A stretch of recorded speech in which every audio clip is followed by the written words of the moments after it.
What's up, everybody? I hope you guys are having a wonderful day. Happy Father's Day to all of the amazing dads, uncles, all you guys who have been out there for us. Thank you so much. Now, I just got to say, our judicial system is so screwed up that there is so much that needs to be talked about and so much change that needs to happen to it. But before I get to that, I'm going to talk to you guys a little bit about the Grenfell Fire. If you do or don't remember, a few days ago, in West London, the Grenfell Tower, it experienced an unprecedented fire. Now, this fire, apparently, it killed 12 people, but it kept rising and rising to up to about 58 residents because they are quote unquote missing and they are presumed dead. Now, the Prime Minister, Theresa May, she's announced that all of the support for the families and the basic information as to how all of this happened is not good enough because basically the media isn't actually telling the truth about how or where these people are who have like died in the fire, because you're wondering there is only like a small amount of people here, and yet you're not talking about who is missing because you've got a tall building, yet only you say 12 people died. And I want you guys to look at this clip and hear what this woman is saying about this whole fiasco and how the media is just doing something that's not telling the truth. My name's Nadia, and I was born and raised in this area. Yesterday, I heard what happened, and I came down and I brought all my friends. People from all over the United Kingdom came, and we bought barrels and barrels of clothes, and we bought untold food and so much of everything. And I didn't want to watch the news because I didn't want to watch that my friends had died, so I didn't watch the news until I got back. After 15 hours of being on my feet, I came back for them to say that there were 17 people dead. Have you seen the building? There's more than 17 people dead.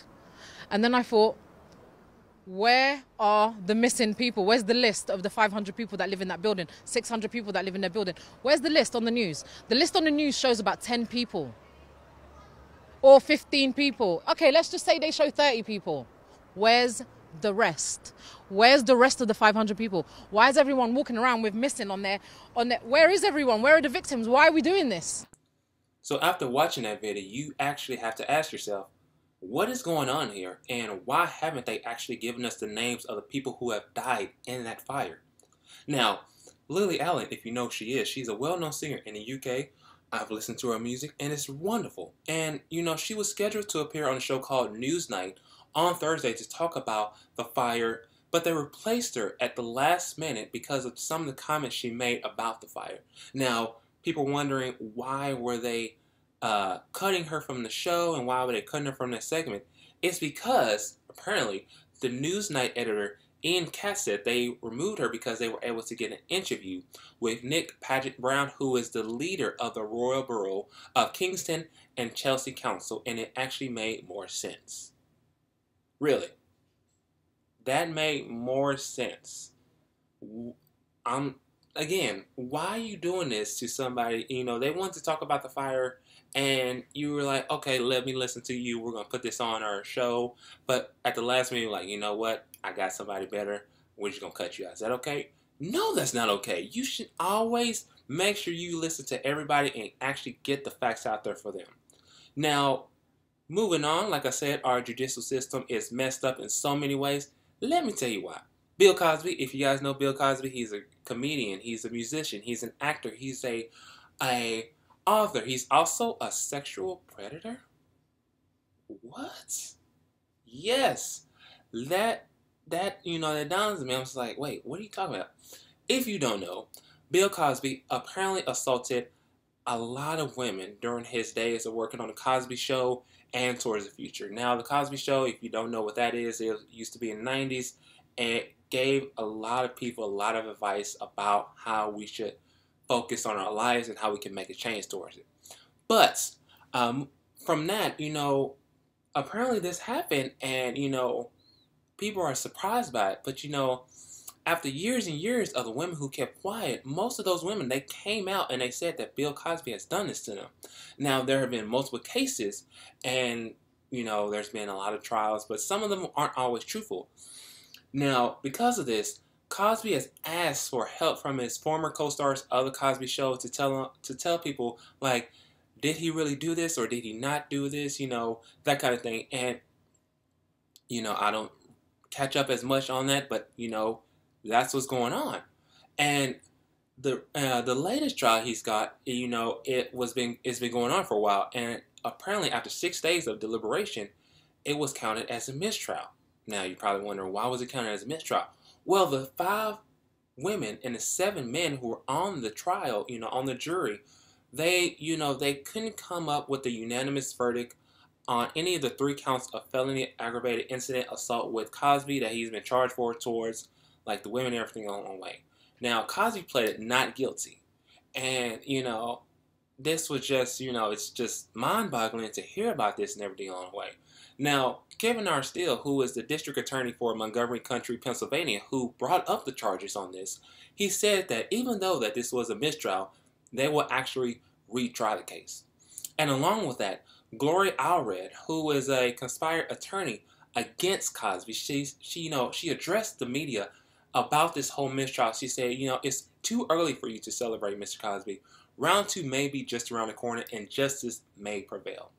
Now, if you don't know, Cosby's 79. It's just sad to hear about this. And if he goes to, if he's found guilty of all this and he has to go to jail, that's just scary. For a 79-year-old man to go towards jail and everything along the way. But again, that's the way life is, and that is the society that we live in.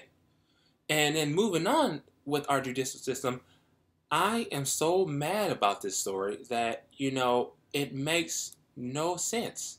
It's dealing with Philando Castile. Now, if you guys don't know about the whole incident, Castile, he was with his girlfriend, and he was driving along the way, and then he was pulled over by a police officer, Geronimo Yanez, and he was talking to him about his broken taillight.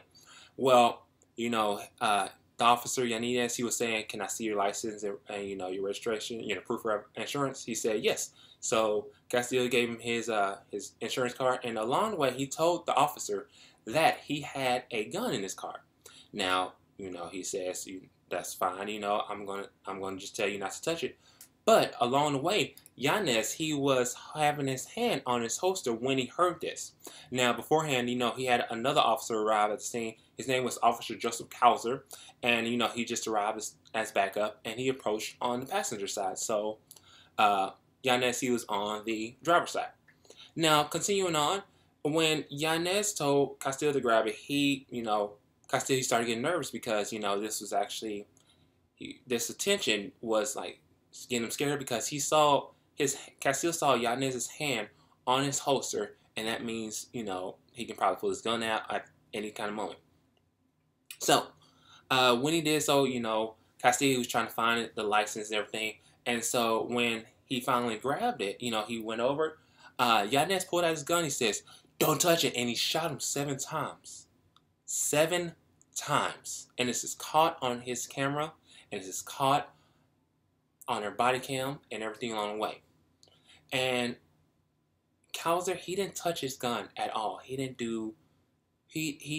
touch it. He even had his hand on his holster. He didn't do nothing. And Castillo's girlfriend, who was with him, she said he wasn't trying to get his gun.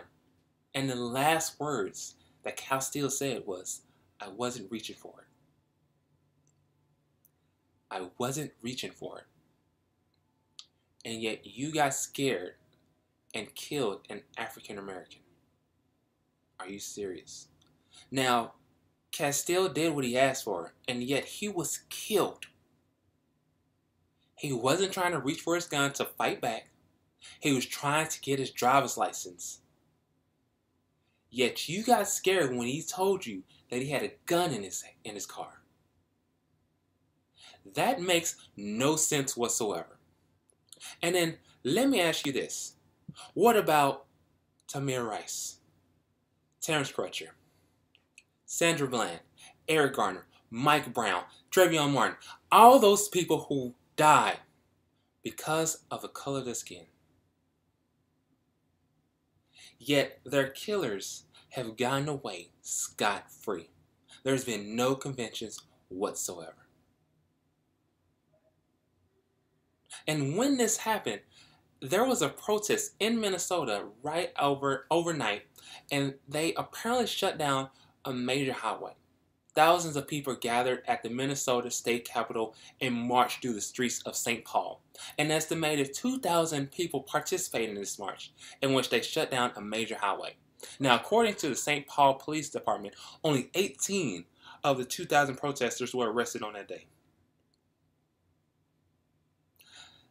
We are living in a society in which it's scary to be black. Because of all of these killings, people are afraid by the color of their skin. You should not be doing this. That should not be happening. And I'm going to continue. I'm going to go back to this, but let me go on and continue how I said our judicial system is so screwed up. Now, if you don't know about this whole case with Michelle Carter, she was in a relationship with a young man by the name of Conrad Roy III. And those two, they loved each other. However, there was a downside. Conroy, he was dealing with depression and stress and a lot of other things. And at the time, he was 17, and Carter, she was 18 at the time. And they, if you're in a couple, you always text each other, say, hey, boo, I love you, that kind of thing. Or, hey, I miss you, kind of whatnot. Here's what's going on. Roy was thinking about suicide and everything along the way. And Carter was like, you know what? If you want to do that, I want you to. I'm there for you and everything along the way. You should kill yourself and whatnot. Now, this happened in 2014. It's now 2017. So it took a while for this case to go out. And she kept pushing him to kill himself. Now, he died when he went to a store parking lot, and he filled up his car with carbon monoxide, and this was in Fairhaven. And he exited the truck because it was too much, but then Carter texted him back and said, no, get back in that truck and kill yourself. And you wonder what the hell was going on there.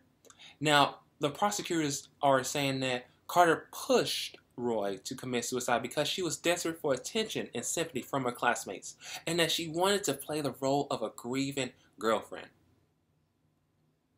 When this happened and when he died, Carter did not call anybody. She didn't call Roy's family. She didn't call her friends. Nothing. She just told him to stay in that car and kill himself. And when the trial was finished, Carter, who is now 20, they said that she was guilty and that she remained free on bail. However, she cannot come in contact with Roy's family, and she cannot leave the state. Also, she faces a probation to 20 years in prison. She was found guilty. However, the police officer that killed Castile was not found guilty. Don't you see how screwed up our system is in so many ways? I am so pissed to hear about this. When you have family who are police officers, you know that they are always doing the right thing. However, there are people out there who are corrupted and want to make our world a horrible, horrible place. And I, for one, I can't live with that. And just sad to hear about all this and everything else along the way. But with that being said, let me know what you guys think about this with the Grenfell Tower, with Bill Cosby, with Philando Castile, with any of the killings that happened, with Michelle Carter and everything else on the way. Let me know so that way I can read about this and know what to do. And tell people about this as well, because, I want to put the information out there. I'm there for you guys. I always am there for you guys. If you need help, you can call me. If you're thinking about suicide, you can call me. You can text me. You can Facebook me. Anything. If you are dealing with something, call me. Talk to me. I got you. But with that being said, you guys have a wonderful day. I love you guys, and peace out.